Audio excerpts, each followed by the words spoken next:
go. Thanks so much for joining the session today here. Welcome. In our session, we're going to talk a little bit about AI-powered tokenization for Ironclad media delivery. Basically, how we can leverage kind of machine learning as a way to help mitigate essentially content theft. And that's kind of the genesis of this presentation. We'll talk a little bit about some architecture, about how we designed it here within Google Cloud, but also giving you some ideas about how you might be able to structure this in other other environments.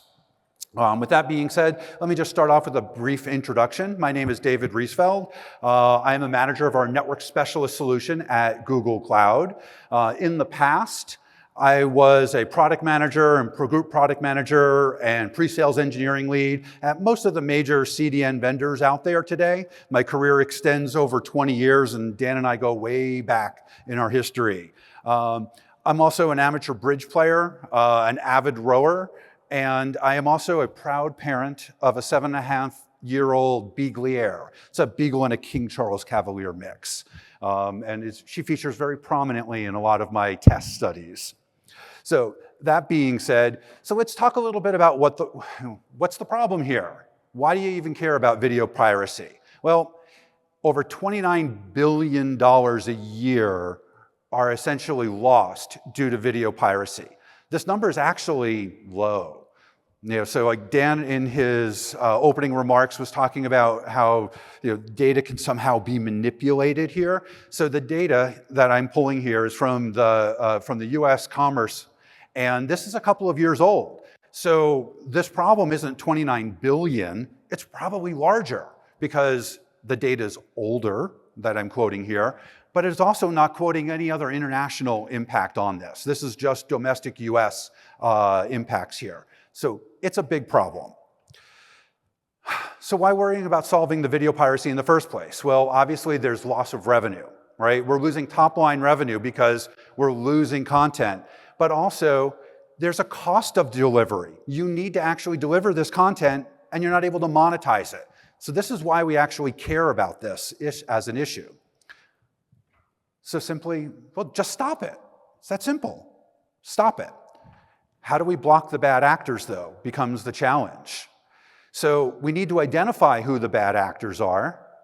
We need to sift through lots of data in order to figure out who those bad actors are. We need a mechanism in place to be able to stop it. And lastly, there's time and resources involved in this. Can I identify these bad actors in a timely fashion? And do I have the resources available that allow me to actually stop it? So, wow, it sounds so simple. It's not. All right, so let's see. So how do content providers today typically try to mitigate online piracy?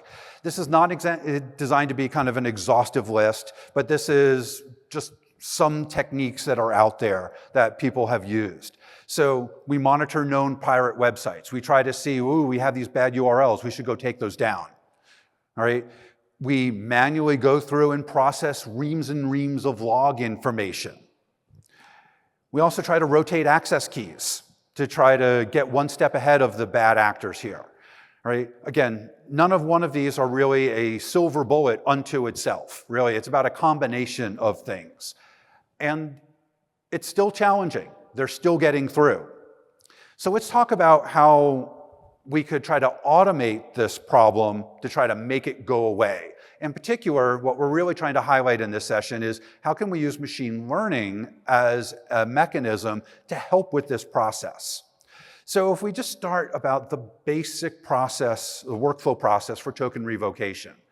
It starts off with delivery. This is generally through a CDN. I'm not here to go pitch CDN here today per se.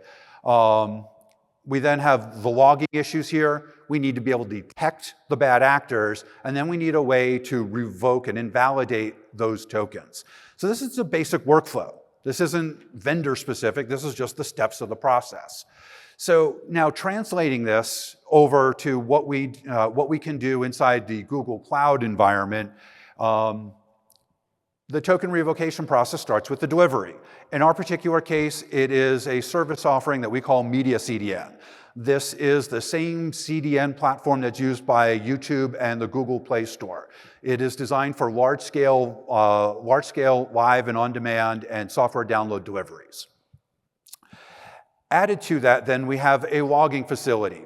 So the logs within Google are real-time streaming logs. Anywhere around the world, in under a minute, the logs will appear inside the logging system. In particular, though, we are streaming those logs into BigQuery, which is Google's data warehouse. It's designed for large-scale data, for data analytics. So we're streaming those logs from around the world into BigQuery. It's just a big, giant database table. Now, this is where the magic really happens, the detection part. So there is a module that is available from BigQuery called BigQuery Machine Language Learning Module. Specifically, though, what we're looking at is the anomaly scoring and using multivariate data attributes here in order to try to use time series data to identify where these bad actors are. And so this really is kind of the meat and potatoes of where this, where taking it from a typical log pipeline and kind of supercharging it. It's really in this detection phase here with the multivariate anomaly detection. Now, the next phase on this is, before we go there, so one of the things that's a little interesting about Google Media CDN and specifically the way that our logs work. I know it's a little bit of an eyesore off on the right-hand side of your slide here, but there's a lot of rich data in there. In particular, though, right, the typical things that you would expect to see, the tokenization out of the URL, the IP of the end user, et cetera. But in particular, though, there's additional information that's really important for us when we're talking about kind of anomaly detection. So we are able to extract and we impregnate into the logs natively, nothing you need to do, but we impregnate into the logs the end user client location, their city, their country, the ASN that they're coming at. This is really important. When we're trying to kind of do anomaly detection, we have a particular token. What are we really trying to do? Is this token being used in a particular time frame, and is it being used in multiple locations? That's kind of suspect. So the log data itself really kind of lends itself for this kind of detection. So the next phase is the invalidation. This is there's a lot of moving parts. Up until now, it's a very simple workflow. I have a delivery, it streams into the logging system. I do some Ouija magic to the machine learning to figure out when I have a bad actor. Now, how do I get rid of those users? The invalidation phase is a multifaceted system here in our design that we have. So it starts off basically with a simple cron. We have a service that we call Cloud Scheduler. It basically wakes up every 15 minutes and says, hey, BigQuery, run the query for me. And it will run the query in a 15-minute cron cycle. BigQuery in itself then basically provides a table of here are all the bad tokens that we saw in that time period interval, and it deposits it as a file inside the Google Cloud Storage instance. Subsequently, we've got a pub sub channel that listens for changes that every time that a new file has been entered into the system. We have a serverless cloud function, and that serverless cloud function allows us to basically say, okay, there's a new file there. The cloud function reaches into the storage repository, pulls the new tokens that have been essentially identified, and it makes a modification to a WebAssembly line module. That module lives inside a Google Artifact Registry, and subsequently, there is a module that we have as part of our Media CDN service offering called Service Extensions. Service Extensions is edge compute. It's WebAssembly language. It runs inline pre-cache entry. So as the inbound request now comes in, it is effectively interrogated by the WASM module. The WASM module has this list of available tokens. And I say available tokens. These are the bad actors that we want to kick off the network. So before the CDN is able to release the object, it's actually going to consult the WASM module with these bad tokens. So as a result, there's no human in the loop. This literally can be a hands-off system, a closed-loop system where the system just runs on its own. But what can go wrong with that? So there's some pitfalls when you're trying to do this kind of no human in the loop and using machine learning. There are some things that I think it's important that we kind of relay out to you as you're thinking about embarking on this kind of journey.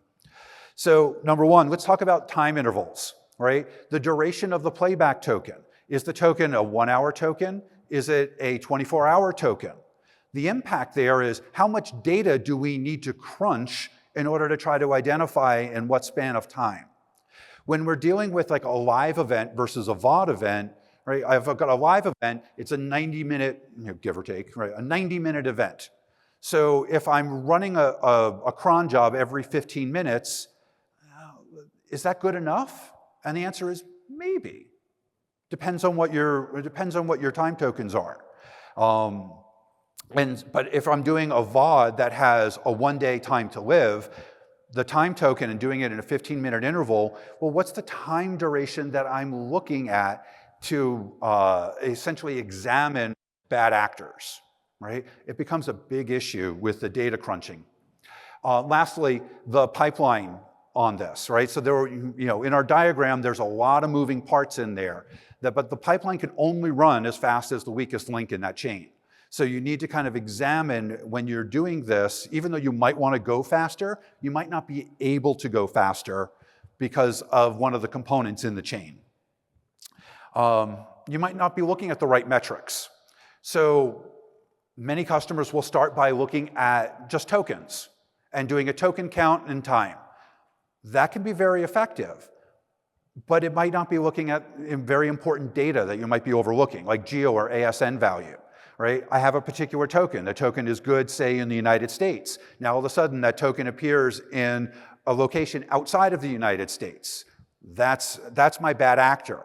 But if I'm not looking at geo as a data element in my kind of decisioning tree, that's a problem. But when I start adding geo into the tree, that becomes a little bit more tricky here. Because now I need to understand, are my users roving? Are my users all over the world? So this may not be relevant to you. Same holds true with ASN, right? The ASN, the network that the end user is on. So on the one hand, ASN can be a very powerful indicator of, is this token being used in more than one location? But if I am an internet service provider or a cable operator, well, all my users are on the same ASN. So what's the purpose of looking at ASN? So it may not be the panacea. The key thing here is there is no one-size-fits-all right now. You really need to kind of curate this to your workload, to your application. Is it live? Is it on demand? What's the distribution channel here? You can't just turn it on and set it and forget it. Lastly, there's cost. And there are a couple of things that I want to call out here. So there's the log processing cost, right? Again, are we talking about a 90-minute live video session?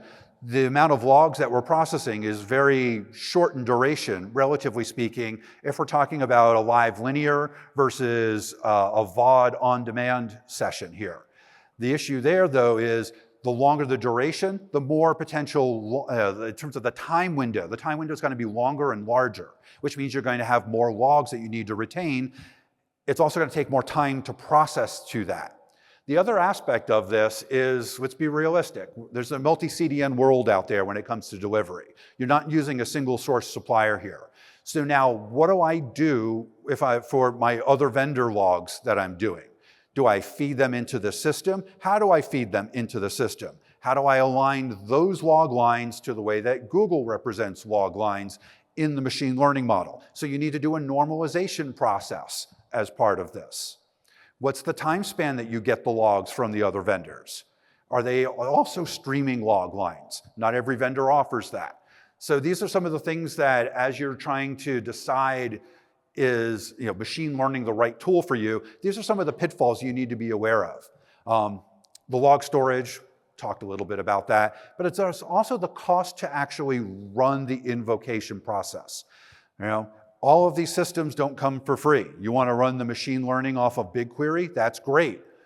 I'll gladly take your money, but the key here, though, is there's a cost to mitigate the piracy.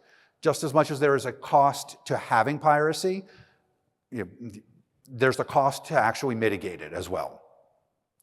So with that, I kind of maybe wanted to open the floor up maybe for some Q&A in the time that we've got here. Yes, do we have I know we don't have a handheld. All right, so my apologies, if you just maybe kind of stand up or. So you talk a lot about like actually revoking a token, but what happens when you find that it was an actual legitimate use case? You talk about like reinstantiating your token? Yeah, so the question was about when we find a bad token and it's considered a legitimate token, how do we kind of reintroduce it back into the cycle? So this is part of the challenge using machine learning, right? That sometimes they call them hallucinations, and this isn't really necessarily it's not inherently it's a bad thing, but it's not really kind of such a bad thing like, oh my gosh, this is really dangerous. Generally what will happen, right? So the legitimate user, his token's going to be revoked, so that they're going to have to come back to your origin to get issued new credentials. So whether you are doing the kind of a token cycling or just issue out a new credential that essentially is different from what was before. It's not perfect. It's not perfect, but it's kind of where we are today. The stream still has to stop, and the user has to like read. Yeah. Yep. All right, there was another question. Yes. Yeah, you didn't really talk about DRM, but I just wanted to know if you think current DRM circumvents some of the issues you're leading to, or will DRM in the future have some sort of AI? Sure, so the question was about DRM and the impact as it relates to token revocation. So in this particular workflow that we have here, it's more around kind of session token as it is DRM. Right, DRM, because of the nature of that technology, right, like we can impregnate down into the machine.